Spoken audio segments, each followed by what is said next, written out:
Hi പ്രിയമുള്ള സുഹൃത്തുക്കളെ, കുറെ കാലങ്ങളായി കൃത്യമായി സാമൂഹ്യ ഇടപെടലുകൾ പല വിഷയങ്ങളിലും ശ്രദ്ധേയമായി നടത്തിക്കൊണ്ടിരിക്കുന്ന ഒരു സംഘടനയാണ് ക്രിസ്ത്യൻ മതവിഭാഗത്തെ ഉൾക്കൊള്ളിച്ചുകൊണ്ടുള്ള കാസ.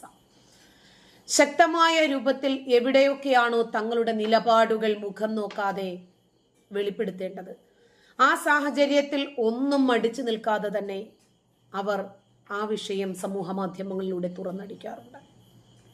ഇപ്പോൾ ഗവൺമെന്റ് സ്കൂള് ക്രിസ്മസ് ആഘോഷ വിവാദം രാഷ്ട്രീയ മുതലെടുപ്പിന് ഉപയോഗിക്കുന്നത് അപഹാസ്യമാണ് എന്നാണ് ക്രിസ്ത്യൻ സംഘടനയായ കാസയുടെ നിലപാട്.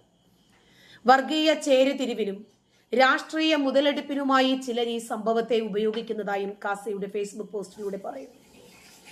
ഹൂറിപാദം പുൽകാൻ വെമ്പുന്ന ഇസ്ലാമിക മതമൗലികവാദം എന്ന അന്യമത വിദ്വേഷമാണ് ഞങ്ങളുടെ നിലനിൽപ്പിന്റെ യഥാർത്ഥ ഭീഷണി എന്ന ബോധം ഞങ്ങൾ ക്രിസ്ത്യാനികൾക്കുണ്ട്. ജോസഫ് മാഷിന്റെ കൈവെട്ടിയ സംഭവം മുതൽ ഏറ്റവും ഒടുവിൽ ഞങ്ങളുടെ പള്ളികളിലും ഞങ്ങളുടെ കന്യാസ്ത്രീ മഠങ്ങളിലും ഉൾപ്പെടെയുള്ള സ്ഥലങ്ങളിൽ നിസ്കരിക്കാൻ ആവശ്യപ്പെട്ടുകൊണ്ട് മതമൗലികവാദ തീവ്രവാദികൾ അഴിഞ്ഞാടുമ്പോഴും നിങ്ങൾ പുലർത്തുന്ന മൗനം എന്തുകൊണ്ടാണ് എന്നറിയാവുന്നത് കൊണ്ട് തന്നെ നിങ്ങളുടെ കപട മതേതരത്വത്തോട് വിയോജിപ്പും എതിർപ്പുമാണ് ഞങ്ങൾക്കുള്ളത്.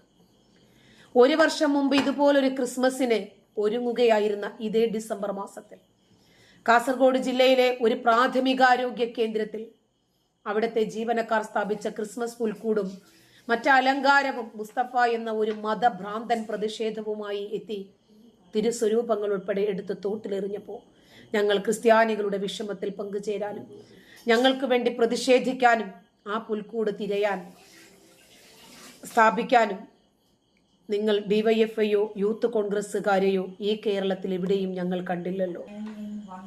മുസ്തഫ തന്നെ പുൽക്കൂട് തകർത്തു.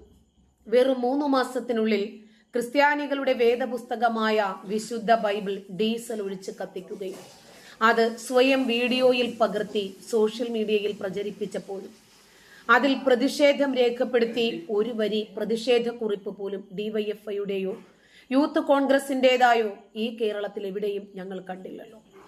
3 ആഴ്ച മുമ്പ് നിസ്കരിക്കാൻ സ്ഥലം തരാത്തതിന്റെ പേരിൽ കന്യാസ്ത്രീ മഠത്തിൽ കയറി ഭീഷണിപ്പെടുത്തുകയും അവഹേളിക്കുകയും ചെയ്ത സംഭവത്തോടനുബന്ധിച്ച് പള്ളിയിൽ കുംഭസാര കൂട്ടിലിരുന്ന വിശുദ്ധ ഔറാറ കക്കൂസിൽ കൊണ്ടുപോയി എറിഞ്ഞ സംഭവമുണ്ടായി. അവിടെയും നിങ്ങൾ ആരെയും ഞങ്ങൾ കണ്ടില്ല. ഇക്കഴിഞ്ഞ ദിവസം തന്നെ പനമരം കോപ്പറേറ്റീവ് സൊസൈറ്റിയിൽ ജീവനക്കാർ വെച്ചിരുന്ന പുൽക്കൂട് ക്രിസ്മസ് ട്രീയും ചില ഇസ്ലാമിക സംഘടനകളുടെ ഭീഷണിയെ തുടർന്ന് എടുത്തു മാറ്റേണ്ടതായി വന്നു. വാർത്തകളിൽ പുറത്തു വന്നിരുന്നു ഇതിനെക്കുറിച്ച് നീയൊക്കെ അന്വേഷണം നടത്തി ഒരു വരിയെങ്കിലും വാർത്തയായി പുറത്തുവിട്ടു. അപ്പോൾ നീയൊക്കെ ആർക്കു വേണ്ടി എന്തിനു വേണ്ടിയാണ് പണിയെടുക്കുന്നത് എന്ന് ഞങ്ങൾക്ക് നന്നായി അറിയാം. അതുകൊണ്ട് പ്രതിസ്ഥാനത്ത് ഹൈന്ദവർ വരുമ്പോൾ മാത്രം കമ്മ്യൂണിസ്റ്റ് പാർട്ടിയും കോൺഗ്രസും കേരളത്തിലെ മാധ്യമങ്ങളും കാണിക്കുന്ന ഈ കപട ക്രൈസ്തവ സ്നേഹത്തെ ഞങ്ങൾ പുച്ഛത്തോടെ തള്ളിക്കളയുന്നു. ഇതാണ് കാസയുടെ പോസ്റ്റിലുള്ളത്. എന്നാൽ അതേ സമയം തന്നെ മറ്റൊരു വാർത്ത കൂടി സമൂഹ മാധ്യമങ്ങളെ പിടിച്ചു കുലുക്കുകയാണ്. ക്രിസ്മസ് ആഘോഷങ്ങൾക്കെതിരെയുള്ള സംഘപരിവാർ ആക്രമണങ്ങളെ അപലപിച്ച് മുഖ്യമന്ത്രി പിണറായി വിജയൻ രംഗത്ത് വന്നു. ഇവിടെ പ്രതി ആരാണ്, വാദി ആരാണ്? മറ്റേ കാസയുടെ പോസ്റ്റിൽ പറഞ്ഞയിടത്തെല്ലാം കാക്കാമാരായിരുന്നു പ്രതിസ്ഥാനത്തുണ്ടായിരുന്നത്. അതുകൊണ്ട് ഇവർക്ക് വിമർശനങ്ങൾ ഉണ്ടായിരുന്നില്ല. നിർമ്മല കോളേജിലെ നമസ്കാര വിവാദമടക്കം ജോസഫ് മാഷിന്റെ കയ്യും കാലും എടുത്തതും മുഹമ്മദ് യൂസഫ് ബൈബിള് കത്തിച്ചതും പുൽക്കൂട് തകർത്തതും എല്ലാം വച്ച് കൂട്ടി നോക്കുമ്പോൾ അവിടെ എല്ലാം പ്രതിസ്ഥാനത്ത് വന്നത് മുറിയന്മാരായതുകൊണ്ട് നമ്മുടെ മുഖ്യമന്ത്രിക്ക് ഒന്നും സംസാരിക്കാനുണ്ടായിരുന്നില്ല. ഇപ്പോഴാണ് അപലപിച്ചുകൊണ്ട് രംഗത്ത് വന്നിരിക്കുന്നത്. കാരണം സംഘപരിവാരങ്ങളാണല്ലോ ഓപ്പോസിറ്റ് നിൽക്കുന്നത്. ആക്രമണങ്ങൾ കേരളത്തിനും മലയാളികൾക്കും അപമാനമാണത്രേ. സംസ്കാരശൂന്യരുടെ ആക്രമണം എന്നാണ് മുഖ്യമന്ത്രി വിമർശിച്ചത്. ഈ കാസയുടെ പോസ്റ്റിൽ പറഞ്ഞ മറ്റെല്ലാം സംസ്കാരം വാരി വിതറുന്നതായിരുന്നല്ലേ. മതേതരത്വത്തിന്റെ ഉദാത്തമായ മാതൃകയുടെ തനി സ്വരൂപങ്ങളായിരുന്നല്ലേ ഈ കണ്ടതെല്ലാം. മതങ്ങൾ മനുഷ്യരെ വേർതിരിക്കുന്ന മതിലുകളല്ല, ആയിരിക്കുകയും ചെയ്യരുത്. പക്ഷേ ഇവിടെ പലപ്പോഴും അങ്ങനെ ആയി മാറുകയാണ്, ആക്കി മാറ്റുകയാണ്. ഇപ്പോൾ സ്കൂളുകളിലെ ക്രിസ്മസ് ആഘോഷം തടസ്സപ്പെടുത്താൻ അനുവദിക്കില്ല എന്ന് പറഞ്ഞ് പൊതുവിദ്യാഭ്യാസ വകുപ്പ് മന്ത്രി വി ശിവൻകുട്ടിയും രംഗത്ത് വന്നത് നിങ്ങൾ കണ്ടിട്ടുണ്ടാകും. സ്കൂളുകളിലെ ക്രിസ്മസ് ആഘോഷങ്ങൾ തടസ്സപ്പെടുത്തുന്ന തരത്തിൽ ഒരു പ്രവർത്തനവും ഉണ്ടാകാൻ പാടില്ല. എന്നാൽ ചോദ്യപേപ്പറിൽ മുഹമ്മദ് എന്ന് എഴുതിയതിന്റെ പേരിൽ മാത്രം കയ്യും കാലും നഷ്ടപ്പെട്ട ജോസഫ് മാഷയെ കുറിച്ച് എന്തായിരുന്നു അന്നത്തെ വിദ്യാഭ്യാസ വകുപ്പ് മന്ത്രി പറഞ്ഞത്? ഞങ്ങളാരും മറന്നിട്ടില്ല കേട്ടോ ഈ പറഞ്ഞതൊന്നും. ചില നവോത്ഥാന പ്രേമക്കാരുടെയും അന്ത്യചർച്ചാ തൊഴിലാളികൾ അടുപ്പുകൂട്ടിയോട് ചർച്ചയ്ക്കിരിക്കുന്ന ആളുകളുടെയും ഒക്കെ തനി സ്വരൂപം എന്താണ് എന്ന് ഇന്ന് കേരളക്കര കണ്ടുകൊണ്ടിരിക്കുക. എത്ര കണ്ടിട്ടും കാര്യമൊന്നുമില്ല, അത്ര പെട്ടെന്നൊന്നും ആർക്കും അത് ക്യാച്ച് ചെയ്യാൻ പറ്റത്തുമില്ല.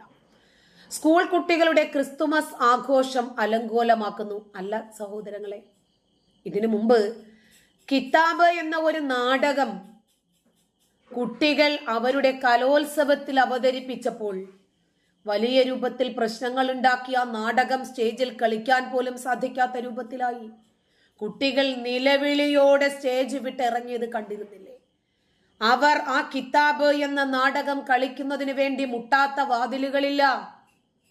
റഫീഖ് മംഗലശ്ശേരി സംവിധാനം ചെയ്ത കിതാബ് എന്ന് പറയുന്ന നാടകം എന്തായിരുന്നു അതിനകത്തുണ്ടായിരുന്ന പ്രശ്നം? പെണ്ണ് ബാങ്ക് വിളിച്ചാൽ എന്താണ് കുഴപ്പമെന്ന് ചോദിച്ചു അല്ലേ? പെണ്ണിന് സ്വർഗത്തിൽ എത്ര ഹൂറന്മാരുണ്ട് എന്ന് ചോദിച്ചല്ലേ?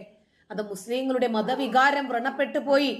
ആ സമയത്തൊന്നും പ്രതികരിക്കാത്ത നമ്മുടെ മതേതര കേരളത്തിന്റെ മാനവികത, മതേതരത്വം ഉറഞ്ഞു തുള്ളുകയാണിപ്പോൾ സംഘികൾക്കെതിരെ. ശോപാവം, കുട്ടികള് ക്രിസ്മസ് ആഘോഷിച്ചോട്ടെ, അതെന്തിനായിരിക്കും ഇവർ അലങ്കോലപ്പെടുത്തുന്നത് എന്ന്. പക്ഷേ അത്രയ്ക്ക് അങ്ങോട്ട് ഏറ്റില്ല. കാരണം എന്താ? ഇന്നേ ക്രിസ്ത്യാനികൾക്ക് നേരം വെളുത്തിട്ടുണ്ട്. നമ്മൾ വിചാരിക്കുന്നത് പോലെ മണിപ്പൂർ എന്ന് പറഞ്ഞ് കരഞ്ഞ് നിലവിളിച്ച ആളുകൾക്കൊക്കെ അടിപറ്റി. ക്രിസ്തുമസിന്റെ പുൽക്കൂട് നശിപ്പിക്കൽ, ഉടനെ തന്നെ ഡിഫിക്കാരിറങ്ങി കൊങ്ങികളും കമ്മികളും കൂടി ക്രിസ്തുമസിന്റെ പേരിൽ ഒരു ജാഥ. സംഘികളെ 4 തന്തയ്ക്ക് പറയാൻ കിട്ടുന്ന അവസരമല്ലേ, എന്തിനാ കളയുന്നേ? എന്തുവാണ് ഇവിടെ നടക്കുന്നത് എന്ന് മനസ്സിലാകാതെ കുറെ അച്ചായന്മാരുമുണ്ട് കോട്ടുവായിട്ടിരിക്കുന്നു. അല്ല, ഇത്രയും കാലവും നിങ്ങളുടെ ഉള്ളിൽ ഇങ്ങനെ തളം കെട്ടി നിൽക്കുമായിരുന്നോ ക്രിസ്ത്യാനികളോടുള്ള സ്നേഹം? അറിയാതെ പോയി, ആരും പറഞ്ഞില്ല. ഇപ്പോൾ ക്രൈസ്തവരെ സ്നേഹം കൊണ്ട് വീർപ്പ് മുട്ടിക്കുകയാണ് കമ്മികളും കൊങ്ങികളും കൂടി.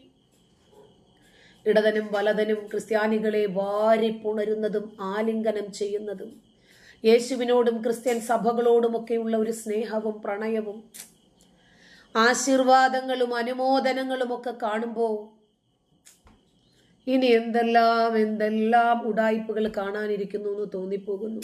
നന്ദി.